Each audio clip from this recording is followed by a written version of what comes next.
तो नमस्कार दोस्तों। तो आज मैं आपको दिखाऊंगा हमारे खेत में लगी हुई फूल गोभी। दोस्तों आप देख सकते हो बरसात की जो फूल गोभी है वो ख़त्म होने को है और जो हमारी सर्दी की फूल गोभी चल रही है। यहाँ पर देख सकते हो जो अभी पौधों ने काफ़ी अच्छी ग्रोथ कर ली है और इधर भिंडी भी लगा रखी है हमने।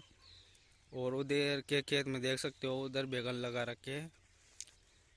तो यहाँ पर आप देख सकते हो दोस्तों चलना स्टार्ट हो चुकी है। देखो